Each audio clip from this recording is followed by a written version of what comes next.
दोस्तों आज आप सबको जीडीएस को 8 सीबीसी में इंक्लूड करने के लिए जो बातचीत चल रहा है उसके बारे में एक महत्वपूर्ण अपडेट देंगे। विनम्र से निवेदन है कि 8 पे कमीशन में ग्रामीण डाक सेवक को भी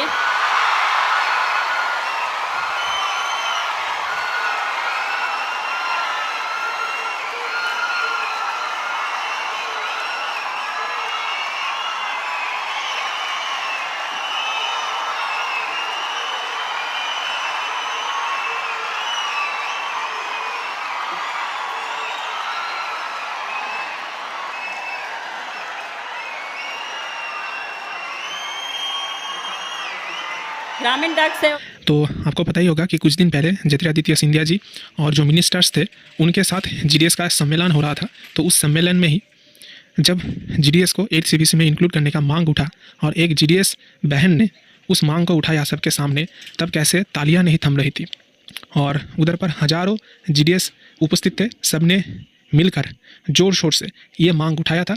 और आपको पता ही होगा, आपने साउंड सुना होगा कि जीडीएस के मन में कितना गुस्सा था और जो प्रोटेस्ट था एक तरीके से कि जीडीएस को इंक्लूड करना ही है, तो वो आप सबने देखा। हाँ, जो तालियां थी वो थम नहीं रही थी। तो इधर पर देखिए एआईजीडीएस जो यूनियन है, एस महादेवा जी पहले जनरल सेक्रेटरी थे लेकिन अब वो नहीं रहे। तो जो ऑफिशिएटिंग जनरल सेक्रेटरी है सीके सुब्रमण्य जी, उन्होंने एक लेटर लिखा है। इनको लिखा है, देखिए 8 सीपीसी का जो चेयरपर्सन है जस्टिस रंजना प्रकाश देसाई जी, उनको ही लिखा है 23 फरवरी 2026 को। और इधर पर देखिए इसका सब्जेक्ट है कि जीडीएस के लिए अलग से कोई भी 8 सीपीसी के रिगार्डिंग कमेटी ना बनाया जाए। तो बहुत जीडीएस भाई मेरा जो है वो लोग कन्फ्यूज़ हो रहे होंगे कि जीडीएस के लिए कमेटी क्यों नहीं बनाया जाए। तो दोस्तों आपका जितना भी सारा डाउट है मैं क्लियर कर दूंगा। तो देखिए डिपार्टमेंट ऑफ पोस्ट का जो मेंटालिटी है वो है कि जीडीएस अभी भी एक्स्ट्रा डिपार्टमेंटल एम्प्लॉइज़ है। लेकिन दोस्तों आपको पता ही होगा कि डिपार्टमेंट ऑफ पोस्ट जितना टारगेट देता है, आपको तो पता ही होगा कि फरवरी खत्म हुआ है और मार्च का है। मार्च में भी आपको सबको कितना टारगेट दिया गया है। और मैं तो कल देख रहा था एक जीडीएस ने एक दिन में 5-6 हज़ार अकाउंट ओपन कर दिया। एक दिन में, ऐसा नहीं है कि पूरे साल में। कई ब्रांच ऑफिस तो ऐसा है जो पूरे साल में भी नहीं कर सकता। और एसओ को तो मैं छोड़ ही देता हूँ क्योंकि उन लोगों को डिपार्टमेंट ऑफ पोस्ट कुछ बोलता ही नहीं है। सब बीओ को जीडीएस को पकड़ते हैं। और मैं देख रहा था कि एक बीपीएम ने एक दिन में 6000 अकाउंट ओपन कर लिया और मतलब वर्ल्ड रिकॉर्ड बना दिया है अकाउंट ओपनिंग का। तो जितना भी प्रेशर है सब जीडीएस के ऊपर आता है। लेकिन उन्हीं जीडीएस को जब अपना हक चाहिए होता है तब डिपार्टमेंट ऑफ पोस्ट कुछ नहीं बोलता है। और डिपार्टमेंट ऑफ पोस्ट यही चाहता है कि 8 सीबीसी जब लागू होगा, जब इंप्लीमेंट हो जाएगा, तो आपको पता ही होगा कि एक सेंट्रल पे कमीशन जो है वो गठन हो चुका है। और उसका देखिए चेयरपर्सन जो है जस्टिस रंजना प्रकाश देसाई जी है। तो डिपार्टमेंट पोस्ट यही चाहता है कि जीडीएस को 8 सीबीसी में शामिल नहीं किया जाए। जीडीएस के लिए अलग से एक कमेटी बनाया जाए और उस कमेटी तय करेगा कि जीडीएस का टीआरसी स्ट्रक्चर क्या होगा। लेकिन हमारा जो यूनियन है एआईजीडीएसयू, पहले एस महादेव जी थे, तो उन्होंने स्टाफ साइट जो एनसीजीसीएम था शिवगोपाल मिश्रा जी, उनके साथ बातचीत किया था और जो टर्म्स ऑफ रेफरेंस वो लोग मिलकर तय किए थे, उधर पर ग्रामीण डाक सेवक को इंक्लूड करने का मांग उन्होंने उठाया था। लेकिन दोस्तों अब जब 8 पे कमीशन गठन हो चुका है तो एआईजीडीएस के जो ऑफिशिएटिंग जनरल सेक्रेटरी है उनका मांग है कि जीडीएस के लिए अलग से कोई भी कमेटी गठन करने का कोई भी ज़रूरत नहीं है। जीडीएस को डायरेक्टली 8 सीबीसी में शामिल किया जाए। तो इधर पर देखिए उन्होंने इसके लिए क्या कारण है वो भी बताया है और इससे कैसे जीडीएस को लाभ होगा ये भी बताया है। और ये भी दोस्तों बताया है कि जीडीएस कैसे डिपार्टमेंट ऑफ पोस्ट का एकदम मतलब बेस है। जीडीएस के बिना डिपार्टमेंट ऑफ पोस्ट का रेवेन्यू अचीव भी नहीं होगा।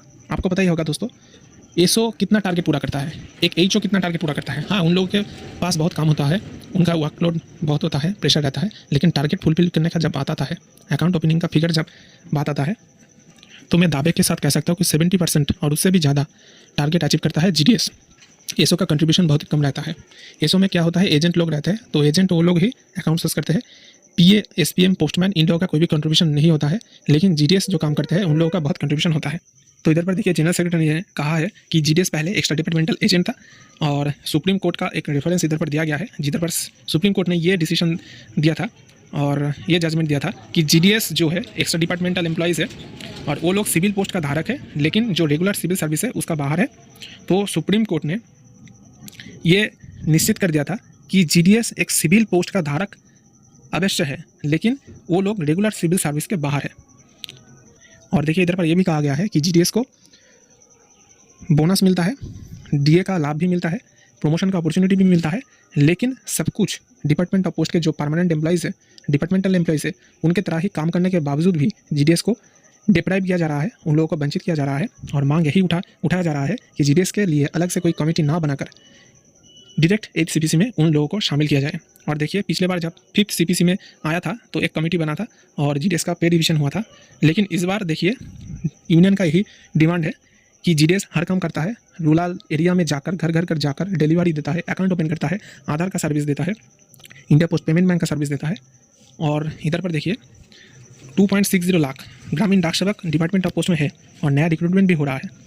ठीक है, तो रूल 3 का आया था कुछ दिन पहले, और जब ये जो लिस्ट आएगा ऑनलाइन एनगेजमेंट का उसके बाद भी रूल 3 का आएगा, उसके ऊपर अलग से वीडियो बनाऊंगा। लेकिन दोस्तों हमारा जो फोकस अब होना चाहिए मेनली 8th CPC पर होना चाहिए। तो यूनियन ने जो डिमांड उठाया है 8th CPC का जो चेयरपर्सन है उनको लिखा है, तो हम सब लोगों को उनके साथ खड़ा होना चाहिए। और इस पर अगर कोई भी अपडेट आए तो मैं आप सबको शेयर कर दूंगा दोस्तों। तो हम सब लोगों का यही फोकस होना चाहिए, अब यही हम सब लोगों का मोटिव होना चाहिए कि हम लोग काम भी करेंगे, अकाउंट भी ओपन करेंगे, लेकिन हमारा जो मांग है, हमारा जो जस्टिफाइड डिमांड है उसका पूरा करना ही होगा। तो दोस्तों मैं आखिर में यही कहूँगा, ऑल इंडिया GDS यूनिटी जिंदाबाद। GDS का एकता ही बल है दोस्तों, सबको एक साथ रहना है।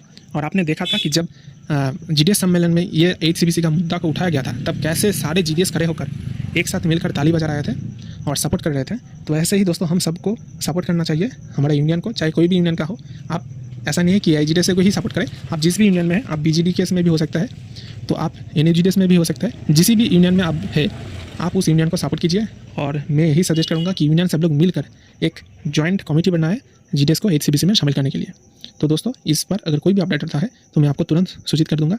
आप वीडियो को लाइक करें और अपने दोस्तों के साथ शेयर करें। मिलते हैं नेक्स्ट वीडियो में, तब तक के लिए धन्यवाद। ऑल इंडिया GDS यूनिटी जिंदाबाद। तो दोस्तों आशा करते हैं कि ये वीडियो आपके लिए हेल्पफुल रहा होगा। ऐसे और भी ढेर सारे खबर सबसे पहले पाने के लिए वीडियो को लाइक करें, ज़्यादा से ज़्यादा शेयर करें और चैनल को सब्सक्राइब करें। धन्यवाद।